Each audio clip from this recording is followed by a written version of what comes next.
It was a very, very low for me. And I had an opportunity to redo my home. I'm a very much out of the box thinker. And someone came to me and said, look, your house is very small. You have only two bedrooms and you have two new kids.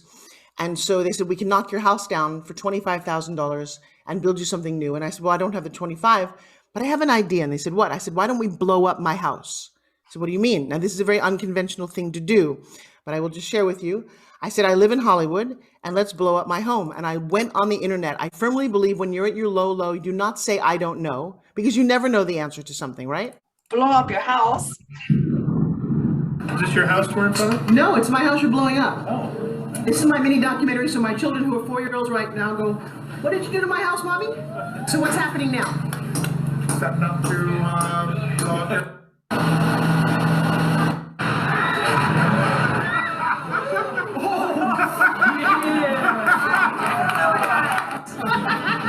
I'm still laughing about it. Now, that may be a rather unconventional thing to do to blow up your house, but I will tell you, if you've gone through a very traumatic thing, you should blow up your house. And if you go to my YouTube channel, you can see that particular video. I know, kind of crazy. And so when I've been at my lowest lows, I did a thing called Forbes Factor. And Forbes, Forbes is to go, you know what is it that I want? And I've always been this concept of resilience. Life will happen ups and downs, but it doesn't happen to you if you choose to have it happen for you, that at the lowest lows, you pull the life lesson out rather than dwell in it. And so for me, Forbes means foundation, organization, rethink, believe you can do it, educate yourself on what you need to do, and press the start button. And if you do those simple principles, you have to expect that bad things are going to happen. Not that you wish them on yourself, but when they do, it is time for you to go, okay, you pull up your bootstraps and you figure out if you choose to move forward. And I've done that because I've done the I want game many times. What do I want? Anybody can give up at any point. But if you choose to fight through your personal mental health and say, I'm bigger than what is happening to me, I'm going to stand here and tell the stories that I know the negative things that happen. My fiance was in a horrible car crash. He was on a motorcycle. He's a super fit. I don't know if you've met Joshua Self, but he's a 3-time champion bodybuilder. And January 2nd, 2020, he was driving to the movies on his motorcycle and a kid just creamed him, shattered his body, ended up in a coma, broke his foot, broke his ribs. And he lost all of his muscle, all of everything he'd worked so hard for a decade. And he woke up 6 months sitting in a wheelchair. 2020 had been the year of COVID. Everybody was isolated. And he said, I'm going to be in a year Mr. Olympia. I said, really? And I watched this man get up every morning, even though he was in a lot of pain, and go from a shattered, broken man, because that's what champions do. They get up when everyone else is hurting. They don't make the excuses that other people make. And I watched him transform his body, and he walked across the stage October 21 in the Mr. Olympia competition and looks amazing.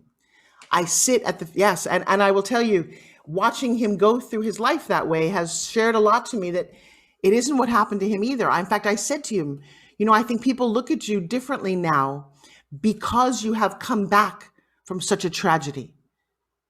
And if that, you know, and let that serve as a role model. So, like I said, the other thing about how things will happen to you, find a platform to share them, become an educator, get on people's podcasts, write a little book or a blog so that your pain doesn't go wasted. And in my life, what I teach right now is the art of the pitch. How do you pitch someone and enroll them into what you are up to? And I often say that your greatest pain in your life will be the most profound part of your pitch. So dig deep and use it. Pitch. Pitch, the art of the pitch. Forbes, did I tell you you're a force to be reckoned with?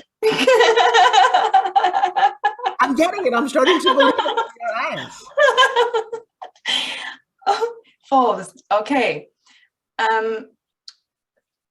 I do have a, you know, I did check into a mental hospital 3 months, 6 months in 2009. Now I've completely transformed my life. Now, wait. Since I don't know that much about you, why did you do that? Why did I go in there?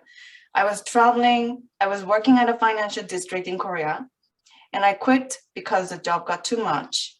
I was a teacher there, and booked my ticket to San Francisco to see friends and Obama's inauguration. And I checked into a haunted hotel. I called my friend because I was scared, and he answered the phone by saying, here, talk to my mom. She's a psychologist. And she heard my story, and she said, you are crazy. Go back to your country. I came back to my country. We got into a blog war with the community. They insulted me. I insulted them back. And then, Someone told you that you were crazy? yeah, a psychologist. Why? What did you tell them that would let them determine that you were crazy? I told her the ghost story that I experienced on that day. Which was? I would feel hand swooping back behind my head from the pillow. I hear a screaming noise of a girl from the distance in the hotel vicinity. I was worried, so I went there, and then the noise stopped. I got a phone call with the light was flickering. I picked up the phone, and the phone went beep. It was an eerie evening. Congratulations and welcome to the world. Do you have any idea? I can, I have a picture here. I don't have it present, but I have a book that I wrote when I was 27 years old, just a journal book that I kept. And in that book, I drew a picture